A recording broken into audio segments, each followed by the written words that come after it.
Hi everyone, welcome back to Therapy Tip Tuesday. I'm Miss Lauren, back again this week to share my last therapy tip of the month. This week I wanted to share something that was generally loved by all of my patients, or at least my younger patients, and that's why today I'm going to talk all about bubbles. From my experience, all of my younger patients love bubbles. They're all so entertained by it, and besides being so fun and interactive, bubbles are probably one of the most affordable therapy materials out there. You can really head to your nearest Target or your Dollar Tree, and you'll most likely will find bubbles in the dollar section. Bubbles are the perfect way to target speech and language goals within my therapy sessions and with amongst other speech therapy sessions. And bubbles are really convenient since they're so small. You can just throw them into your therapy bag or your purse and just take them anywhere with you while you're on the go. The first way that I like to use bubbles in therapy is to target them via requesting. I'll usually start out by blowing bubbles first, and then once that first round of bubbles are all done and they're all popped, that's when I'll start implementing the requesting. So the requesting can range from having the child sign for the word more, or they can verbally ask for more, or if they use an AAC device, they can request more via their device. And it kind of just depends on the child's language abilities. Let's say you're wanting them to start requesting with longer utterances. You can have them request more bubbles. You can have them request more please, expanding that again via sign, verbal approximations, or on their AAC device, depending on their language abilities and where they're at. I typically will provide models in my session, whether that be verbally or visually, and I like to fade those models across the therapy session to promote the independence of the child requesting on their own. Bubbles are such a great opportunity to model language.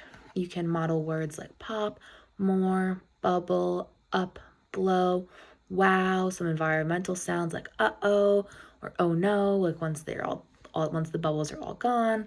And you can also combine phrases like pop bubble, more bubble, all done bubbles, and so on. You can kind of just model exactly what you're seeing with the bubbles. If the bubbles are going up, you can say like, wow, look, like bubbles are going up, and so on. You can also target early developing sounds like the P or the B sound by trying to elicit these sounds before blowing the bubbles. So let's say you're trying to get the child to elicit the B sound. You can be like, wow, bubble, ba, ba, ba, and then blow the bubble and trying to get the child to imitate you before blowing the bubble. And you can really continue this for numerous trials as long as the child is engaged with the bubbles, then keep using them as that reinforcer. And the next way you can use bubbles are as a reinforcer for children working on articulation. You can have the child say, let's say about 10 target words, and then use the bubbles as that reinforcer. So this can continue for an indefinite amount of time, whether that be 5 to 10 minutes of your therapy session or 5 to 10 minutes of at home practicing. So for example, if you're using this at home, you can have your child practice 10 target words, and then they get a minute or two with the bubbles, and then take those bubbles away again, have them say 10 more target words, and then reward them again with those bubbles. That way, they're not fully just doing the articulation work, they're getting some reward out of it with something that motivates them. This is a great way to get trials out of your children with their articulation sound. And so let's say your child's working on the K sound, he can say 10 words that have K in it, and then they can be rewarded with playing with the bubbles for a couple of minutes. And that can continue, like I said, for as long as the child remains engaged with those bubbles. And like I said before, you really can take the bubbles anywhere. So this is a good way to bring your child's articulation goals on the go and squeeze in some practicing into your busy schedule. Another way to focus to use bubbles is to focus on turn taking. I think when kids see bubbles, their instinct is just to go up and grab the wand from either you or from another child. So that's why this is a great way for you to implement turn taking and sharing. You can practice that with you and your child by yourself. You can practice that amongst your child and their siblings or your child and their friends, and just have them practice like you taking your turn and then maybe having your child give the wand to the next child whose turn it is, and so on, just as you can keep rotating whose turn it is. And lastly, you can use bubbles to help your child target attributes.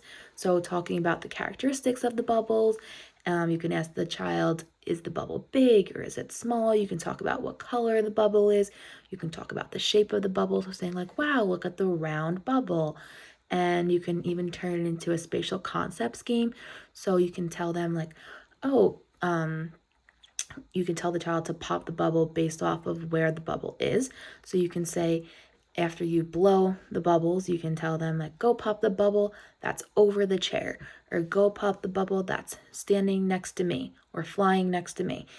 That way you can informally target those spatial concepts. So as you can see, there's so many fun ways to target bubbles in speech therapy. Thank you all for tuning into my videos for the month, and we will see you next time for another Therapy Tip Tuesday.